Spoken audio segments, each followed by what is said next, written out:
Peter? Don't call me that.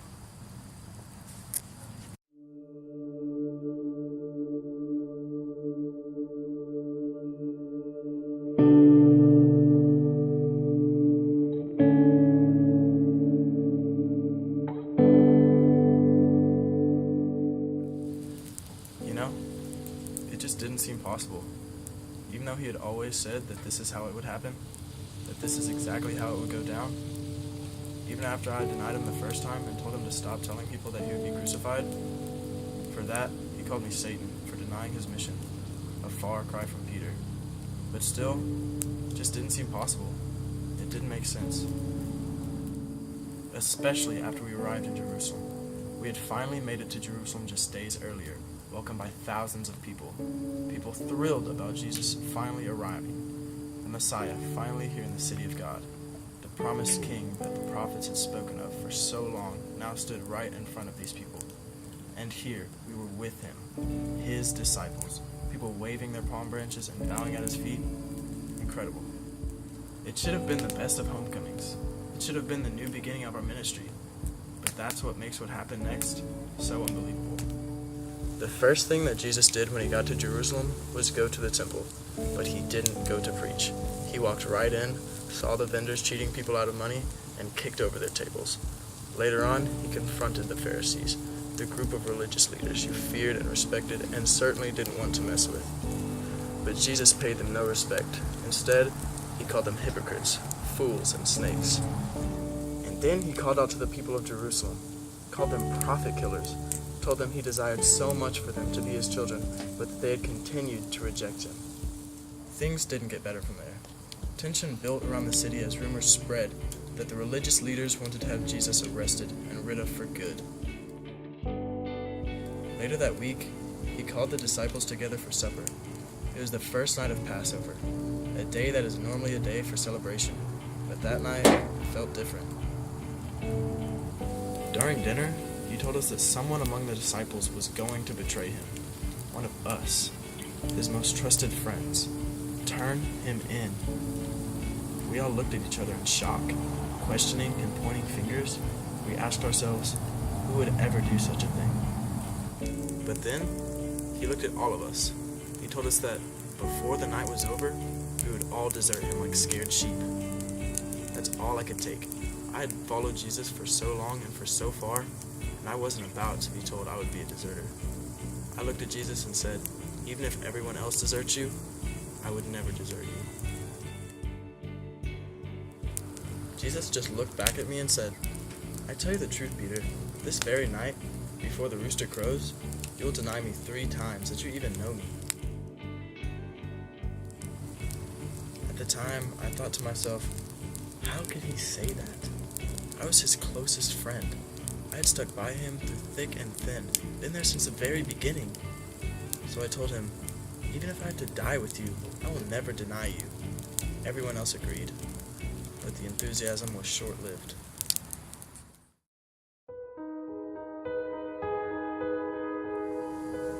Later on, he took us to a garden where we met so often before, a place where we had shared so many great memories.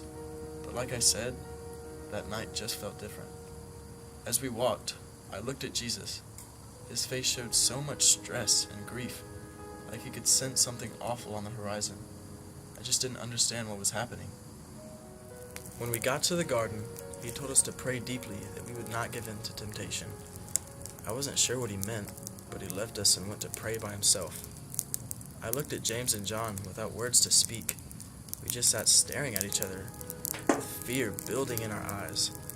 What was about to happen? We started to pray, but the stress was just too much. We woke up to Jesus standing over us. His forehead was stained red, like he had been sweating drops of blood. We looked at him terrified and speechless. He looked straight at me and said, Peter, are you asleep? Could you not keep awake for 1 hour? Then he told us again to pray that we wouldn't give in to temptation. He said that the spirit is willing, but the flesh is weak. As always, he was right. Once Jesus walked away again, I was right back asleep. I just couldn't help it. The exhaustion of the night was just too overwhelming. Finally, he came back again. We shook awake when we heard him coming, but he knew. He said, "Are you sleeping? Enough! The hour has come, and here comes my betrayer." Before we could even say anything, we saw a light approaching. I stood up quickly, along with James and John, and I held my sword tight, ready to die for this man.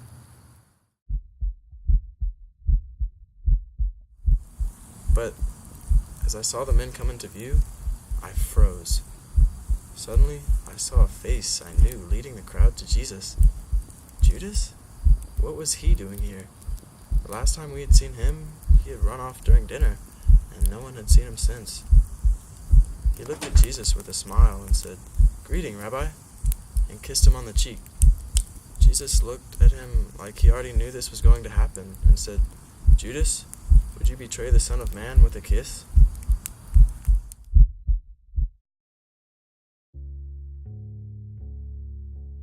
I couldn't believe it. It was Judas, a man we had trusted for so long, and now I could feel the blood boiling inside me. I could hardly breathe in my anger, and suddenly they started to arrest Jesus, take him away. So I took out my sword and attacked one of the soldiers and cut off one of his ears. Others began to draw weapons too when Jesus stopped the commotion. We froze and looked at him, and all he had to say as he healed the man's ear was, "No more of this." If only I would have known then that would be the last time I would ever talk to Jesus before. I found myself alone and terrified, standing around a fire waiting to hear what would happen to Jesus. As I stood there, I could feel the presence of someone watching me. Out of the corner of my eye, I saw a woman staring at me, and I tried to ignore her, but then she pointed at me and said, "This man is one of Jesus' followers." I could feel more eyes looking in my direction. I began to panic, and I said, "I don't know what you're talking about." But she wouldn't let up. She started getting the attention of other people standing around and telling them who I was. I told her again, "Woman, I don't even know him." So I got away from the crowd and went off by myself. But another group came up and accused me. They said I must be a follower of Jesus because I'm a Galilean. I couldn't take it anymore. I started cursing at them, and I finally told them, "I don't know this man you're talking about."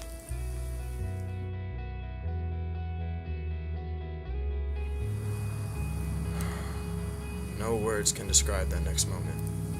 I heard the rooster crow,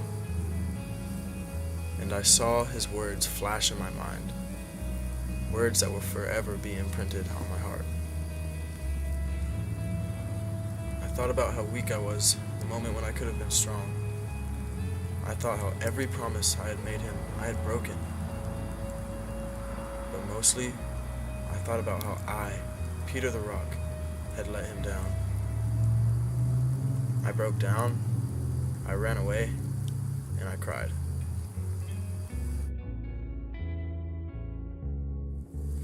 As always, everything he said happened. He was tried and crucified, and he died on that cross, deserted by every one of his disciples. Now I sit here and hope that his final promise might be fulfilled. But until then, my name is Peter, but I don't feel like it.